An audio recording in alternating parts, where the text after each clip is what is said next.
ESPN College Game Day. We're coming to your city.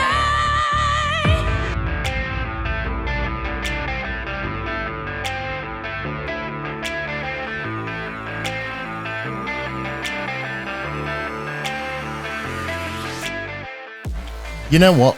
For years, this was played on my TV, my Mac, my iPhone at about 2 minutes past 2 p.m. UK time, either on BT Sports, on some whatever random online ESPN feed I could find on the weeks that BT Sport couldn't actually be bothered to show College Game Day in full.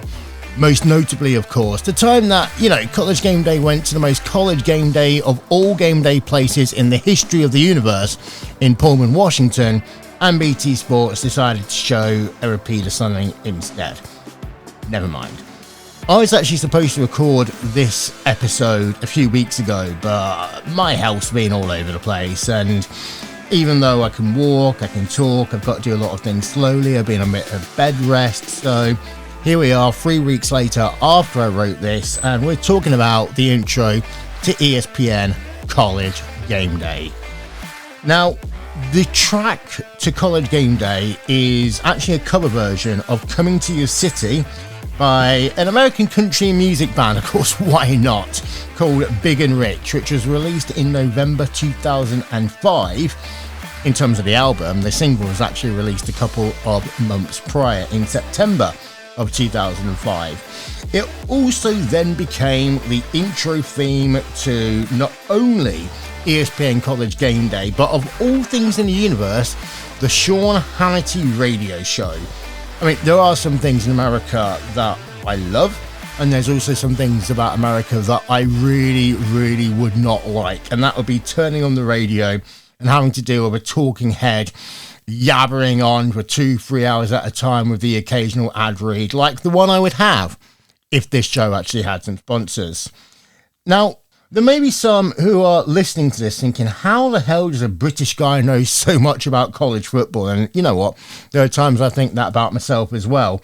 I mean, this is a sport we kind of joke about the Americans hiding from the Brits whilst forcing them to pay an obscene amount of money to get Sky Sports or DAZN to, watch the NFL instead, even though DAZN this year are actually showing college football for the first time.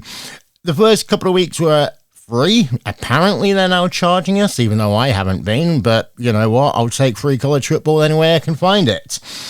I actually fell into the world of college football kind of by a bit of chance and a bit of luck. I was, at this point, a massive IndyCar fan and had been for donkey's years.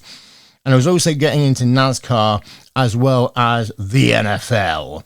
And I started kind of dipping my toes into the college game around 2011 when Fox Sports 1 were going through that period of, we're going to try to make a show about everything and see what works and what doesn't. Big Noon Saturday is not the first FS1, Fox Sports 1 kind of, college football pre-game show. They did one years ago and it sucked. And when I say sucked, I mean sucked. But at the time, I was watching a lot of FS1 for things like the UFC, things like NASCAR, Race Hub, stuff like that. And it also 2011, despite being one of the darkest, months in October when Dan Weldon lost his life in IndyCar, motorsports also gave us one of the greatest races of all time in the 2011 Ford 100 at Homestead, when Tony Stewart made 118 passes alone in the way to going to win the race and therefore the championship. Meanwhile, over in IndyCar land, Marty Reid, whenever he bothered to, pay attention to what was going on, would often do the odd ad read about basketball on ESPN ABC. And then there'd be, promos later on in the season talking about top 25 teams going on in college football. And for someone that watches the NFL when there's only 32 teams, you're thinking, why the hell is there a top 25? And that's, when you realise that there's, 120 odd teams that play in the FBS alone.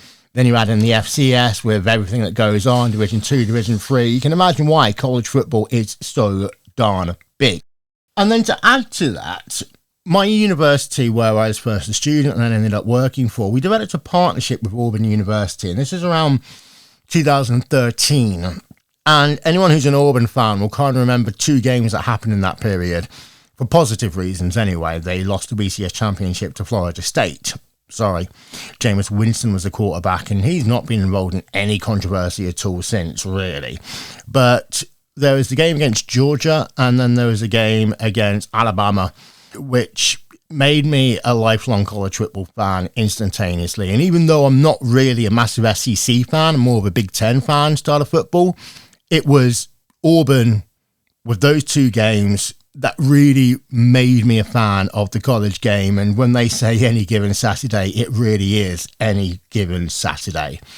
So that's the context. Let's go back to the music. And the ESPN College Gameday version of Coming to Your City has gone through a number of iterations over the years. Some sticking to the kind of country style, some of them going off in some very weird tangents.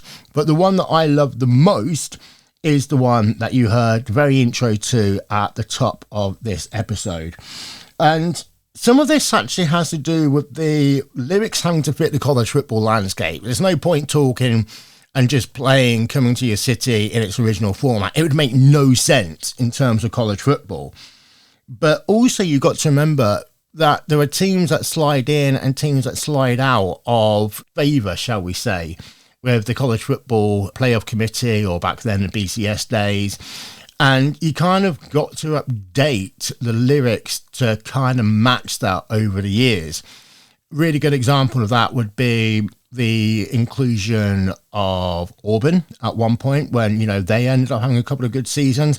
Clemson in particular with Dabo Swinney, and I'm sure that Dabo Swinney would love to have Trevor Lawrence back rather than shipping him off to the Jaguars, but college football just doesn't work that way. And one could argue that if you actually listen to the lyrics, there really is a little bit of bias involved. And many people over the years have talked about just how much ESPN loves the SEC. And of course, they took over the SEC package from CBS a year ago, yes, in 2024.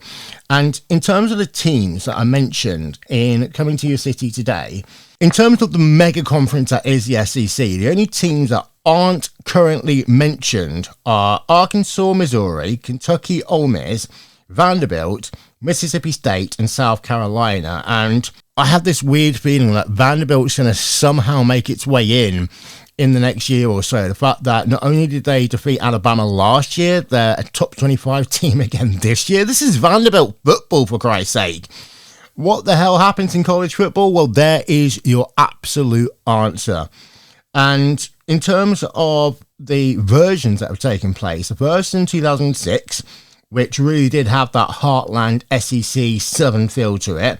Then there's the 2008, 2010 remakes, and then the one that debuted in 2014, which is what I affectionately know as the Lizzy Hale version. This is really the first time that Big and Rich and ESPN brought some outside firepower into that intro song. And you've got to remember that those opening 5 minutes really is the opening 5 minutes to most people's Saturdays. You wake up a little bit later, chuck the barbecue on, do some at-home tailgating. You're going to be sat in front of the TV for up to 14 hours, depending on where your affiliations lie, whether you're a college football fan in terms of a general sense, whether you support a team or a conference. It really is an all-day event. And, of course, you've got to wake up the next day in order to go to church. And you've got to remember that this isn't just some random lady wearing black adding to the song. This is Lizzy Hale, who is one of the most influential female guitarists and lyricists of our generation. Lead singer of Hailstorm. I mean, I've seen Hailstorm play at festivals. I've seen them play when I was a bar supervisor at the O2 Academy when they supported Lacuna Coil. Absolutely exceptional. She ended up doing some additional work in terms of being like a touring guitarist of a band. She's a massive advocate for both mental health and sexuality. And you know what? You put it all together, if there is a wish list for adults in terms of what you'd like to be a decent role model for society, that would be it. There, simply done. And On top of all of this, she really is an amazingly kind and friendly, all-round nice person. I ended up actually having the chance to chat to her once, and she was down to earth, she was friendly, none of this fake, I'm trying to be nice to people so they like me. You know, I see that BS across sports and across music. Danica Patrick, hi, I'm looking at you. You see it a lot across music as well. They act one way and really are something completely different. Lizzy is Lizzy, end of story. Even before you get to the actual song as well, in this 2014 version, you have that iconic intro that I'm going to really badly replicate now, which is ESPN College Gameday. We're coming to your city. Normally, there'd be a good morning Pullman or good morning Ohio. Actually, it'll be good morning Columbus or whatever. Unless they've made like one of those random stops at James Madison University, which wasn't on the pre-season bingo card. And the depth that Lizzy adds to what is still otherwise a country song really does not only bring it to a new dimension, she manages to get her vocals in without overpowering it, but also at the same time, it gives that intro more gravitas to the casual viewer. I mean, let's be honest, if you're just stood around, you know, watching whatever on ESPN, Sports Center's just spinning, and the next thing you hear is ESPN College Gameday, it's gonna get your attention. And I think that first Chris Fowler and then Rhys Davis did a really good job of building up that first 90 seconds to go into the intro to then have what is still one of the most iconic, I think, parts of College Gameday, when you have the voice going, College Gameday, live from Columbus, Ohio, is built by the Home Depot, proud sponsor of college football's premier pregame show. That, by the way, is Chris Kelly, who's been doing, like, voiceovers for ESPN, I think pretty much since ESPN have been a thing. And that intro that he does after the song, after the kind of ident, it all fits together into that really neat 5-minute package. It used to be when Lee Corso was on the stage for that first segment. Now you've got Pat McAfee ramping up the crowd. All in all, in terms of giving you your perfect Saturday morning, that really was, in my opinion, the pinnacle of ESPN College Gameday. And in terms of that, College Gameday, live from Columbus, Ohio, is built by the Home Depot, proud sponsor of college football's premier pregame show.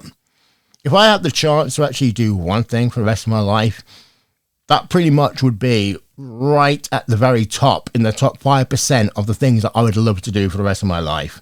Even after over a decade of watching College Gameday, you still get that emotion. You still want to do the little, you know, pump to the chest just when the Home Depot sign gets stamped onto the screen. You know, it's exceptional. And I think Lee Fitting, who of course now works at WWE, did a great job of really making sure that that first segment was must-watch TV, so that you stayed at College Gameday for the entire 3 hours and you moved over to whatever game was being shown live at ESPN or ABC, and then stayed with the entire network throughout the entire day, unless, of course, you were, in the olden days, an SEC fan, and you'd switch over at 3:30 to watch CBS whilst ESPN will put a cupcake game on or whatever. But that's college football, any given Saturday, and it's so much fun to watch. Looking forward to now, though, they replaced this song in 2018 as part of that wider college football rebrand that ESPN likes to do once in a while. Then I'm a huge graphics nerd, and I think that for me, pinnacle ESPN college football, just keeping it simple but making it accessible, was in that Lizzy Hale period of 2004 through 2017. The graphics were nice and simple.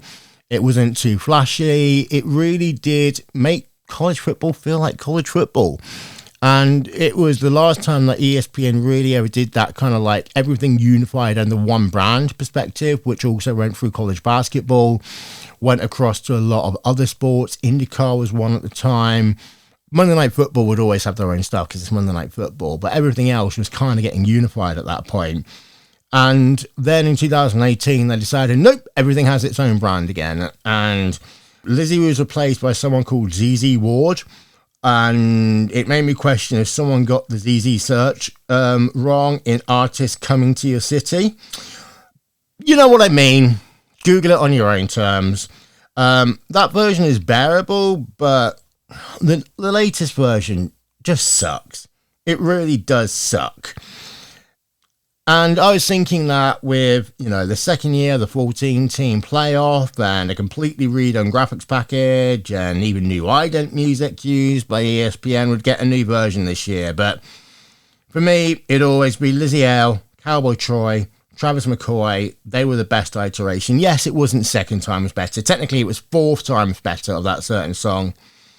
But in my opinion, that still remains at the very top of ESPN's College Gameday podium.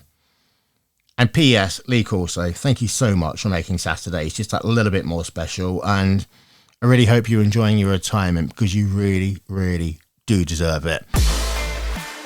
And that's all I got time for. I hope I will not have to wait 4 weeks for the next version of this podcast, version, edition, you know what I mean. I'm literally doing this off kilter at this point. So hope you enjoy it, and I'll talk to you soon. Goodbye.